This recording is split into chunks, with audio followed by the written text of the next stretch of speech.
사연 읽어드립니다. 안녕하세요. 30대 여자입니다. 어른들이 보시기엔 아직 어리다, 철없다, 한창 좋을 때다 이러실 수도 있겠지만 저는 제 인생에서 가장 힘들었고 가장 철이 든 상태입니다. 왜냐면 저보다 철없는 시어머니를 모시고 살았거든요. 먼저 남편을 어떻게 만났는지를 이야기 드리는 게 필요할 것 같아요. 남편은 제가 일하는 카페 단골 손님이었어요. 저는 학원 강사 자리가 생기길 기다리면서 잠깐 틈날 때 이모 카페 일을 돕고 있었거든요. 그런데 어느 날부턴가 가게 모범생 스타일의 남자가 와서 노트북을 하고 있는데 정말 제가 좋아하는 스타일이었어요. 매일 와서 커피 한 잔 마시며 노트북으로 뭔가 공부하는 단골 손님에게 푹 빠져서 제가 먼저 다가갔죠. 알고 보니 저랑 동갑내기였고 공무원 준비 중인 취업 준비생이었어요.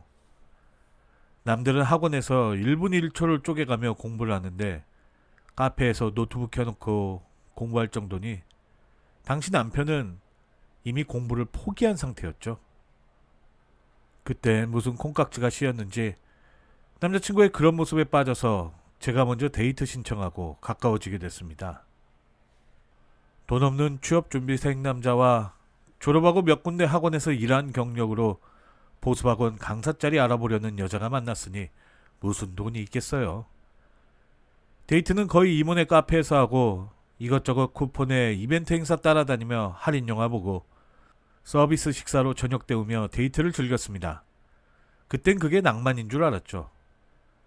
다행히 저는 학원에 자리가 생겨서 초등학생 대상으로 학원 강사가 됐고 남자친구는 예상대로 또 떨어져서 공무원 시험은 관두고 아는 형님네 소개로 물류회사에서 배송 업무를 하게 됐습니다. 그런데 만날 때마다 남자친구는 돈이 없다고 했어요. 틀림없이 월급 받는 사람인데 왜 항상 돈이 없다고 할까? 그래서 나중에 그냥 대놓고 물어봤죠. 너 나 지금 완전 돈줄로 보니? 내가 네 물주야? 너도 벌잖아. 근데 왜 데이트할 때 한 푼도 안 쓰는데? 제가 좀 세게 나가니까 남자친구는 우물쭈물 하더니 미안, 내가 버는 돈은 생활비로 써야 해. 사실은 우리 집에서 나만 돈을 벌거든. 순간 머리가 띵 하더라고요. 아버지는 사업하시고 어머니는 무슨 네일샵을 하신다고 들었는데 그러면 부자는 아니어도 쪼들리진 않을 거라고 생각했거든요. 근데 알고 보니 남자친구가 했던 아버지가 사업하신다는 말은 거짓말이었고 작은 휴대폰 가게를 운영하시다가 폐업한 후 막노동판을 전전하셨다는 겁니다. 어머니 역시 네일샵을 하시다가 월세가 밀려서 이미 나오셨다고 하시더라고요. 한마디로 집에서 돈 버는 사람이 아무도 없다는 거였어요. 그 말을 들으니까 정말 남자친구가 대견하기도 하고 측은하기도 했습니다. 말 그대로 모성애가 충만해져서 더 콩깍지가 씌었던 것 같아요. 남자친구에게 제가 자신있게 말했죠. 걱정 마, 내가 먹여 살릴 테니까. 큰소리 뻥뻥 치고 저는 더 열심히 일을 했어요. 학원 일 끝나면 이모 소개로 24시간 패스트푸드점에 들어가서 새벽 알바를 했습니다. 근데 정말로 참는 자에게 복이 있고 하늘이 무너져도 솟아날 구멍이 있다는 말처럼 다행히 시아버지도 친구분과 동업해서 노래방을 차리셨습니다. 말이 동업이지 그냥 노래방 바지사장처럼 가게 업무 봐주시는 건데요. 그래도 월급이 나오는 일이니까 다행이었죠. 그게 좀 마음의 여유로 다가왔는지 남자친구가 어느 날 이런 말을 하는 거예요. 이제 우리 집에 인사 와야지. 우리 만난 지도 이제 2년 가까이 됐는데 이제 슬슬 인사도 나눠야 하는 거 아닌가? 이러는 겁니다. 저도 어차피 때가 됐다 싶어서 남자친구 집에 찾아갔죠. 근데 가장 이상한 모습을 보게 됐어요. 예비 시아버지는 60대 중장년으로 보였고 예비 시어머니는 30대 중후반으로 보이는 겁니다. 거의 무슨 20살 넘게 나이 차이가 나 보이시는 거예요. 제가 남자친구에게 이야기 듣기론 두 분 나이 차이가 얼마 안 나는 걸로 알고 있었거든요. 너무 첫인상이 놀라워서 아무 말을 못하고 있으니까 남자친구도 눈치를 챘는지 나중에 설명을 해준다고 하더군요. 근데 집에서 딱 30분 있어 보니까 그 원인을 알겠더라고요. 일단 어른에게 쓸 표현은 아니지만 예비 시어머니는 정말 철이 없어 보였습니다. 그때가 벌써 10여 년 전인데 시어머니 실제 연세가 50대 중반이셨거든요.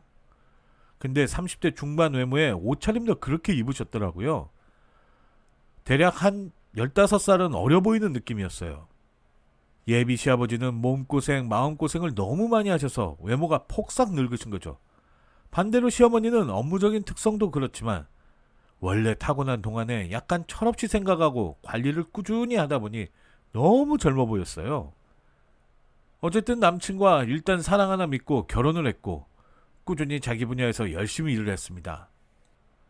그렇게 시간이 흘러 저는 아이를 임신하고 나서 학원을 관두고 전업주부가 됐죠. 하지만 그 사이에 집안엔 큰 사고가 하나 있었어요. 시아버지가 노래방 끝나고 오시던 길에 뺑소니 차에 치여서 사망을 하신 겁니다. 나중에 범인을 잡긴 했지만 무면허에 전과까지 있는 사람이라서 아예 합의금이고 뭐고 간에 깜빵으로 가버렸고, 시아버지 제사를 지내느라 분주하게 보내고 나니 보험금이 나오긴 했는데 액수를 보고 오열하고 말았네요. 그동안 대출을 얼마나 받으셨길래 막상 보험금으로 손에 들어오는 액수가 너무 터무니없이 적은 거예요. 그만큼 시아버지는 집안이 쓰러지지 않게 버팀목이 되어주시려고 노력을 하셨던 거예요. 하지만 그걸 아는지 모르는지 시어머니는 생각보다 좀 철없어 보이셨어요. 장례식장에서도 사람들이 몰래 수군수군 대는데 남편이 죽었는데 마누라 복장이 저게 뭐냐? 귀걸이는 왜 했어? 제정신이야? 물론 시어머니의 성향을 잘 아는 저는 이해는 했지만 모르는 사람이 보면 그럴만도 했죠. 시어머니는 365일 중 단 하루도 화장을 안 하는 날이 없을 정도로 늘 꾸미는 걸 좋아하셨거든요. 하지만 자리가 자리인 만큼 제가 시어머니에게 조심스레 말씀드렸죠. 어머니, 장례식장이고 가족이시니까 그런 화려한 귀걸이보단 아예 안 하시는 게 나을 듯해요. 그랬더니 시어머니가 깜빡했다며 오히려 고마워하시더라고요. 솔직히 시어머니가 아기가 있거나 일부러 그런 분이 아니셨거든요. 그냥 약간 노는 거 좋아하고 젊게 꾸미는 걸 좋아하고 약간 맹한 매력이 있는 분이셨어요. 근데 이 자유분방함이 문제를 일으키고 있다는 걸 가족들은 모두 모르고 있었습니다. 저희는 그냥 복장이나 행동이 또래에 비해 톡톡 튀니까 동네 사람들이 욕하는 줄 알았는데 알고 보니까 시어머니가 소위 말하는 나이트 죽순이 나이트 부킹녀로 불리더군요.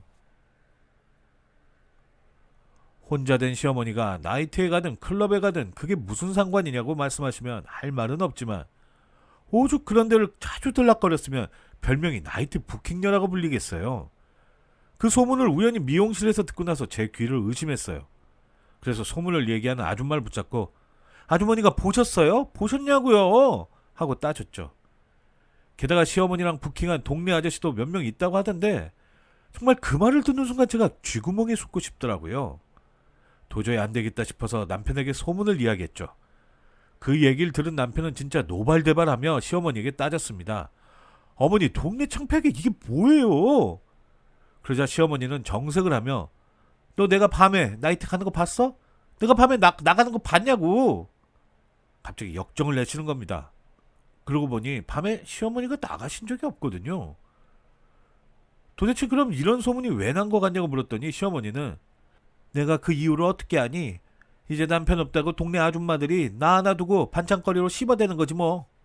시어머니가 강하게 말씀하시니까 저도 할 말이 없더라고요. 일단 가족 말을 믿는 게 당연하니까 저도 시어머니 말씀을 철석같이 믿었죠. 그리고 며칠 후에 친정집에 일이 생겨서 시골에 내려갔어요. 그때 우리 애가 5살이었으니까 한창 이런 말 저런 말을 막 할 때였습니다. 시골집에서 저는 일을 보고 있고 친정엄마가 아이랑 놀아주고 있었는데 갑자기 저를 부르더니 깜짝 놀란 표정으로 애가 왜 자기야 보고 싶어 이런 말을 하니? 이러시는 거예요. 저는 남편이랑 동갑내기라서 자기야 여보라는 말 대신 그냥 이름을 자주 불렀거든요. 아이 낳고 나선 아이 아빠라고 불렀고요. 자기야라는 표현은 제 성격상 잘 쓰지 않았어요. 근데 자기야라는 말을 아이가 하는 걸 보곤 저도 좀 의아하더라고요. 애들은 부모가 말하는 걸 보고 자란다는데 도대체 어디서 이런 말을 배웠을까? 궁금해서 아이에게 물어봤더니 시어머니가 그런 말을 했다고 하는 겁니다. 솔직히 멍하더군요. 우리 몰래 만나는 남자가 있는 것 같긴 한데 왜 하필 아이가 보는 앞에서 통화를 해서 우리 애가 따라하게 만들었을까 약간은 화도 좀 났습니다. 그래도 무슨 욕설이나 비속어는 아니니까 그냥 모르는 척하고 넘어가려고 했죠. 그리고 시댁으로 돌아와서 시어머니가 누구랑 통화를 하나 귀를 쫑긋 세우게 됐어요. 솔직히 별다른 통화도 잘 안 하시더군요. 그러다가 며칠 후에 시어머니가 깜짝 선언을 하시는 거예요. 내일 아트샵을 다시 열고 싶다고 하시는 겁니다. 그러면서 정말 자신있게 돈 걱정은 하지 말라고 하더군요. 이미 가게도 냈고 내부 인테리어 공사 중이라는 거예요. 괜히 불안한 겁니다. 그 말에 남편도 뭔가 느낌이 이상했는지 저에게 혹시 모르니까 엄마가 말한 가게에 한번 가봐. 정말 공사 중인지 확인 좀 해줘. 그래서 제가 아이를 데리고 가게를 한번 가봤죠. 근데 가는 도중에 세상에나 오촌 아저씨를 만나게 된 거예요. 솔직히 저는 기억을 잘 못했는데 먼저 아는 척을 하시더니 너네 아빠랑 꼭 닮았네 이러면서 반가워하시는 겁니다. 제가 대학 들어가기 전까지, 그러니까 더욱 정확히 말하자면 친정 아버지가 돌아가시기 전까지 우리 집에 자주 놀러 오신 분이라서 되게 가깝게 지냈었거든요. 근데 친정 아버지가 돌아가시고 나서 소식이 뜸했는데 서울 한복판에서 만나니 너무 놀랐어요. 너무 반갑기도 하면서 그동안 시간이 좀 지난 터라 어떻게 저를 알아보셨냐고 했더니 사실 몇 주 전에 시골에 있는 아버지 산소에 들렀다가 저희 엄마를 뵙고 제 소식을 들었다는 거예요. 그러면서 사진을 본 터라 금방 알아봤다면서 반가워 하시더군요. 근데 땀을 꽤 많이 흘리시길래 어디 아프시냐고 여쭈니 일을 하고 오는 길이라며 명함을 주시는 겁니다. 그냥 아무 생각 없이 받았죠. 그렇게 오천 아저씨와 헤어지고 나서 바로 시어머니의 가게를 가봤어요. 근데 가게 문이 닫혀 있는 겁니다. 안을 슬쩍 보니 인테리어 공사 중이더라고요. 시어머니 말이 사실인가 보다 생각하곤 집 근처 전통시장에 들렀습니다. 여기저기 돌아다니면서 저녁 창거리를 구하고 있는데 전통시장 뒤편에 있는 낡은 건물에서 신나는 댄스 음악 소리가 흘러나오는 거예요. 뭔 소린가 싶어서 장사하는 아줌마에게 물어보니까 옛날에 카바레로 쓰던 건물인데 최근에 무슨 나이트클럽으로 이름을 바꾸고 아침부터 음악 틀어놓고 영업을 한다는 겁니다. 심지어 대낮부터 아줌마들이 들락날락 거린다며 혀를 끌끌 차시더군요. 순간 혹시라는 생각이 들었습니다. 그래서 남편에게 이 이야기를 했더니 남편도 제 생각이 맞는 것 같다며 그날 저녁에 시어머니를 붙잡아 두고 엄마, 대낮부터 왜 나이트를 다녀? 그래서 밤에 나이트 다니는 거 봤냐며 화를 낸 거야? 이렇게 슬쩍 떠보더군요. 그러자 예상대로 시어머니는 건전한 나이트고 그냥 춤만 추고 음료수 마시는 곳이라며 변명을 하는 겁니다. 넘겨짚었는데 제대로 맞아떨어진 거죠. 건수가 잡히자 남편은 잔소리를 퍼붓더군요. 그렇게 남편과 시어머니는 크게 대판 싸우고 집안엔 냉기만 흘렀어요. 비록 시어머니가 젊게 살고 노는 걸 좋아해서 푼수 같아 보일 때도 있지만 그 특유의 수다스러움 때문에 집안이 늘 시끌벅적했었는데 시어머니가 갑자기 말씀도 안 하시고 활동을 안 하시니까 집이 조용한 겁니다. 그리고 시어머니는 가게 안 나간다며 낮엔 집에만 계시더군요. 굳이 이렇게까지 하시니까 죄송하기도 했지만 남편은 남편대로 화가 단단히 나 있고 시어머니도 괜히 자식 얼굴에 먹칠하는 것 같으니까 다시는 동네 사람들한테 흠 안 잡히겠다며 아예 바깥 출입을 안 하셨습니다. 아이는 할머니랑 같이 있는 게 좋다며 신나 있고요. 그나마 다행이었죠. 그래서 아이를 잠시 시어머니에게 맡기고 저는 구청에서 창업 교육을 받게 됐습니다. 그날도 교육을 받고 있는데 시어머니에게 전화가 왔어요. 세상에나 교통사고가 났다고 하시더군요. 이게 무슨 일인가 싶어서 부랴부랴 달려가 보니 다행히 큰 사고는 아니고 시어머니가 다른 차와 접촉사고를 냈더군요. 솔직히 저도 잘 모르는 일인지라 보험사를 부랴부랴 부르고 시어머니에게 자초지종을 물었더니 아니 마침에도 유치원에서 올 시간이라 급하게 오다가 사고가 났네. 아유 미안하다. 살다 보면 그럴 수도 있는 거니까 다친 데만 없으면 다행이라 생각하고 보험사 오기만 기다리고 있는데 마침 오촌 아저씨가 오시더니 아유 무슨 일이야? 이러시더군요. 그래서 저도 모르게 어떻게 알고 오셨어요? 이렇게 인사를 드리려는데 오촌 아저씨가 저를 보곤 너도 있었네 이러는 겁니다. 한마디로 말해 저를 보고 온 게 아니라 시어머니를 보고 오신 거였어요. 이게 무슨 조화인가 싶어서 어리둥절해 있으니까 오촌 아저씨는 아이 둘이 어떻게 아는 사이야? 오히려 묻더군요. 시어머니도 당황해서 우리 사이가 어떻게 된 거냐고 묻길래 저는 오촌 아저씨라고 설명을 드렸죠. 그랬더니 시어머니 얼굴이 파랗게 변하는 거예요. 사고 났을 때도 멀쩡하던 시어머니가 그 말 한마디에 얼굴이 싹 변하는데 저도 당혹스럽더라고요. 그래서 오히려 제가 반대로 물었죠. 두 분은 어떻게 하는 사이예요? 그랬더니 시어머니는 가게 단골 손님으로 알게 됐다고 말도 안 되는 변명을 늘어놓는 겁니다. 60 다 된 남자가 네일아트 단골 손님이라니 이게 말이나 됩니까? 워낙 당황하시길래 그냥 넘어가려고 했습니다. 늙음하게 제2의 사랑을 나눈다는데 뭐라고 하겠습니까? 근데 진짜로 저를 열받게 만든 사건은 나중에 벌어졌습니다. 그날 저는 거실에서 빨래를 개고 있는데 그때 안방에서 유튜브를 보던 아이가 화면을 보여주면서 엄마 이게 뭐야? 이러는 거예요. 화면을 보니까 예능 프로에서 레슬링을 하며 장난을 치고 있더군요. 누가 봐도 이리 구르고 저리 구르고 하는 모습이었습니다. 그래서 레슬링이야. 근데 왜? 그랬더니 갑자기 아이가 이거 저번에 안방에서 할머니랑 웬 할아버지랑 레슬링 하는 거 봤는데 이러는 거예요. 갑자기 눈이 뒤집히더군요. 아이 눈에는 그 모습이 레슬링으로 보였었나 봅니다. 그래서 이걸 언제 봤냐고 하니까 며칠 전에 유치원 끝나고 작은 방에서 자다가 깨서 안방을 봤는데 할머니가 웬 할아버지랑 레슬링을 하고 있었다고 하더군요. 그 말에 화가 너무 나서 안방으로 쳐들어갔죠. 마침 시어머니가 쿨쿨 자고 있길래 저는 시어머니 뺨을 후려치고 말았네요. 저도 완전히 이성을 잃은 거죠.